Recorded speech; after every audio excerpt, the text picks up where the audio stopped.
Hello दोस्तों, स्वागत है आपका हमारे इस चैनल पर, जहां पर मैं आपके लिए लेकर आता हूं डरावनी और सच्ची भूतिया कहानियां। इसी के साथ साथ हम देश और दुनिया के कई रहस्यों से पर्दा उठाने की कोशिश भी करते हैं।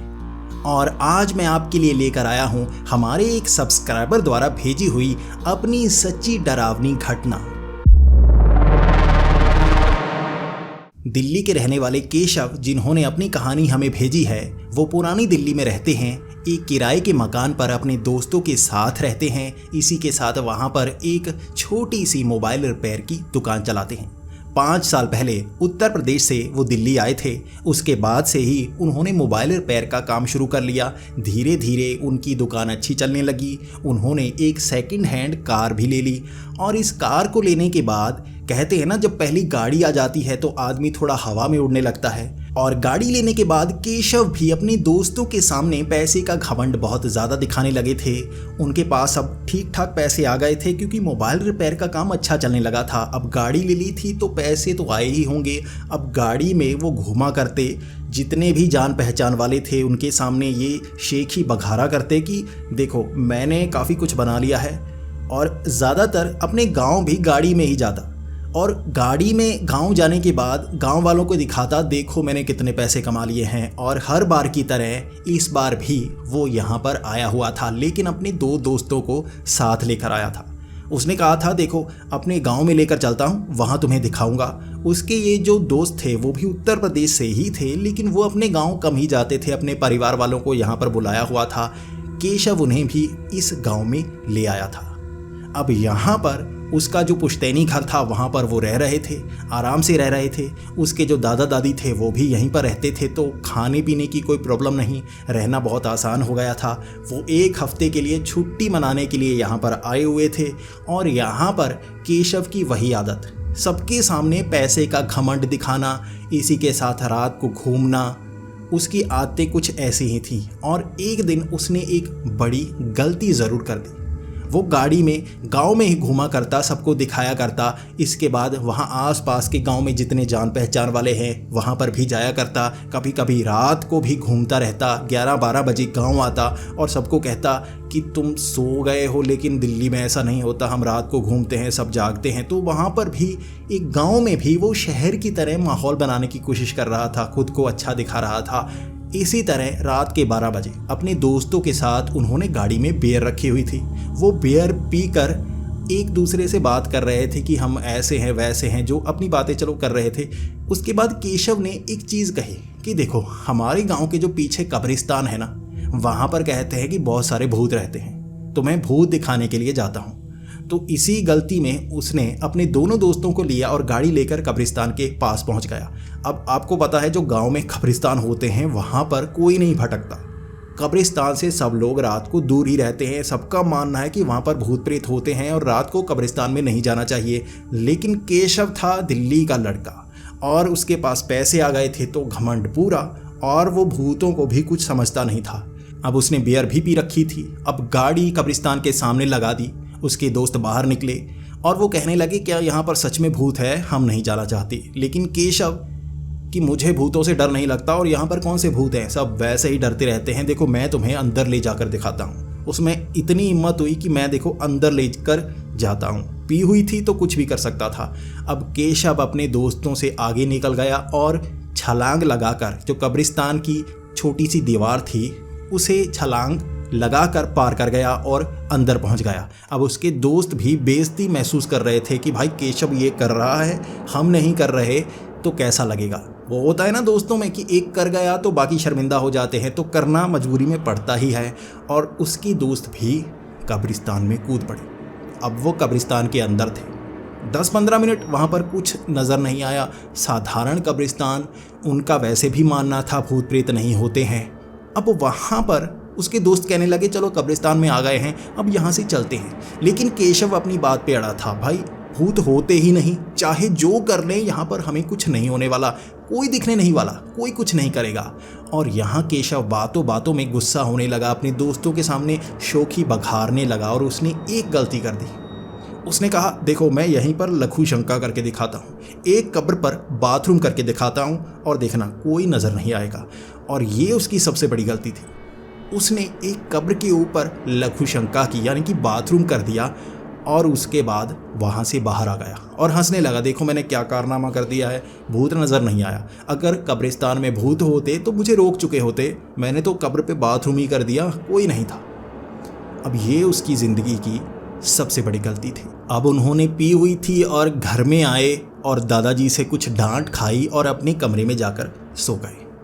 अब ये पहली रात थी, पी हुई थी, कुछ पता नहीं चला। अगले दिन उसी गांव में थे वो और पूरा दिन गाड़ी घुमाते रहे, लेकिन जब अंधेरा हो गया, घर में वापस आ गए, तब उन्हें ऐसा लगा उनकी सेहत काफ़ी ख़राब हो चुकी है। पहले उन्हें महसूस हुआ कि सारे दिन घूमने के कारण, गर्मी होने के कारण उनकी सेहत काफ़ी ख़राब हुई है, लेकिन रात होते होते वो बहुत ज़्यादा बीमार हो गए थे। बुखार 102 से ज़्यादा था और उस रात वहाँ उस घर में जो उनके साथ हुआ वो बहुत ज़्यादा भयानक था। वहाँ उन्हें एक कमरा दिया गया था, डबल बेड दिया गया था, तीनों एक डबल बेड पे सोते थे हर रोज़। लेकिन वहाँ तीनों बैठे जब बातें कर रहे थे सोने से पहले, तब उन्हें लगा कि उनके कमरे का दरवाज़ा कोई खटखटा रहा है। पहले उन्हें लगा दादाजी होंगे और कुछ बात करने के लिए आए होंगे। उन्होंने वो दरवाज़ा खोला, बाहर कोई नहीं था। लेकिन तभी उन्हें ये लगा था कि कमरा अचानक ठंडा होने लगा है, ऐसा जैसे कोई एसी लगा हो। काफ़ी ठंडा हो गया था कमरा और दरवाज़ा उन्होंने दोबारा बंद किया। उसके बाद थोड़ी देर बाद ही फिर से दरवाज़ा किसी ने खटखटाया। वो कमरा घर के अंदर ही था, तो बाहर से आकर कोई दरवाज़ा खटखटा नहीं सकता था। या तो दादी जी होते या दादाजी, दोनों में से एक ही हो सकता था। ये तीनों तो अंदर थे। दूसरी बार दरवाज़ा खटखटाया, दरवाज़ा खोला, बाहर कोई नहीं। उसके बाद कमरे में ठंडक काफ़ी ज़्यादा थी, तो उन्हें लगा जैसे बुखार होने के कारण ठंड लग रही है। तो उन्होंने वो जो ब्लैंकेट होते हैं वो निकाले हुए थे। गर्मियों के मौसम में बुखार होने के कारण वो ब्लैंकेट लेकर बेड पर लेटे हुए थे। आप सोच सकते हैं, बुखार भी बढ़ रहा था, मेडिसिन भी वो खा चुके थे, फिर भी कमरे का टेम्परेचर काफ़ी ठंडा। अब 2 बार दरवाज़ा खटखटा लिया था। उन्होंने दादाजी से जाकर पूछा कि दादाजी कोई दरवाज़ा खटखटा रहा है, क्या आप हो या दादी जी हो, कुछ कहना चाहते हो, चले जाते हो, क्या है? तो दादाजी ने कहा कि मैं तो आया ही नहीं और दादी तो मेरे साथ थी। इसके बाद वो डर गए और कमरे के बाहर मौसम बिल्कुल सही, उन्हें बिल्कुल ठंड नहीं लगी। फिर उन्होंने कहा कि कमरा हमारा ठंडा हो चुका है। जब दादाजी उस कमरे में आए तो दादाजी खुद बहुत डर गए कि ये कमरा इतना ज़्यादा ठंडा क्यों है। भले ही तुम्हें बुखार है, लेकिन कमरा ज़्यादा ठंडा क्यों है? दादाजी उस कमरे से बाद में चले गए। सोचते रहे क्यों हो सकता है ऐसा, लेकिन जब केशव वापस आ गया, वो तीनों रात को सो रहे थे, तब उन्हें एक काले रंग की परछाई कमरे के अंदर ही नजर आई और उसका भयानक चेहरा देखकर तीनों उठ गए। जब लाइट चलाई, कमरे के अंदर कोई नहीं। बाद में फिर सोने गए और वैसे ही परछाई कभी इधर दिखती, कभी उधर दिखती, कभी कुछ गिरता तो कभी कुछ गिरता, और उन्हें पता लग गया था कि यहाँ पर कोई और चीज़ है। ये ठंड वैसे नहीं हुई है और हमारे कमरे में कोई अजीब शक्ति मौजूद है, ये कोई इंसान नहीं हो सकता।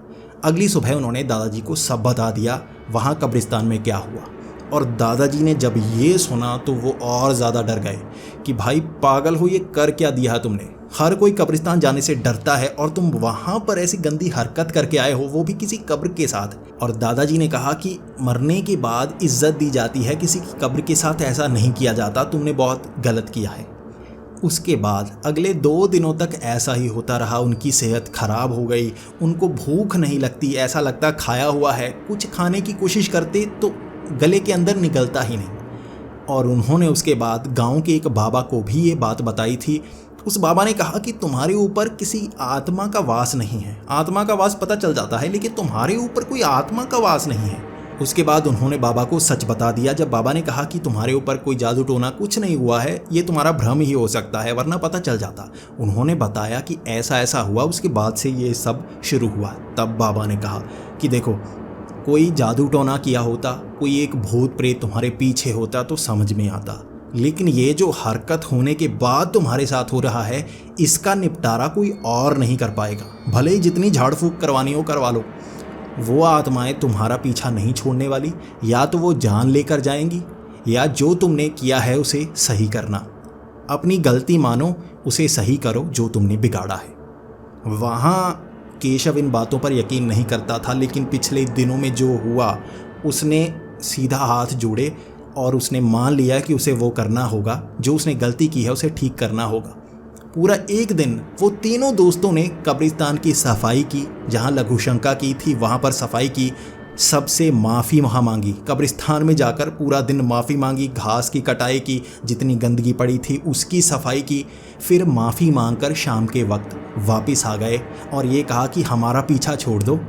मतलब उस बाबा ने खास कह दिया था, एक दो जो आत्माएं हैं उसका निपटारा किया जा सकता है, भूत कब्रिस्तान की किया जा सकता है, पूरे कब्रिस्तान की तुमने एक तरह से बेइज्जती की है, निंदा की है, और ऐसी घटिया हरकत के कारण अब सभी इज्जत चाहते हैं और तुम्हारे साथ वही करेंगे जो उनके साथ हुआ है, यानी कि मौत के पार ले जाना। और बाबा की ये बात सुनकर वो डर गए थे, सफाई की, और उसके बाद से उन्हें वैसी आत्माएं नज़र आना बंद हो गई। देखो, पहले तो नज़र आ रही थी और ये सब करने के बाद बिल्कुल दिखना बंद। और उन्होंने वो 7 दिन वहीं पर बिताए, जिनमें से कुछ दिन तो ऐसे ख़राब चले गए, सेहत ख़राब और ये गलतियों के कारण। लेकिन जाते जाते उसी कब्रिस्तान के सामने से वो गलती मानकर माफ़ी मांग कर गए कि ऐसी जो हरकत हमारे साथ हो रही है वो दोबारा ना हो, जो गलती हमने की है वो गलती हम दोबारा नहीं करेंगे।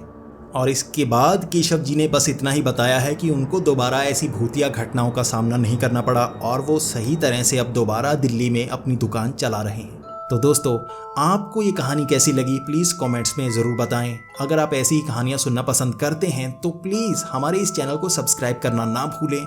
मैं ज़्यादा से ज़्यादा वीडियोस तभी लाऊंगा अगर आप इन वीडियोस को ज़्यादा प्यार देंगे। तो मिलते हैं अगली वीडियो में, तब तक के लिए थैंक्स फॉर वॉचिंग।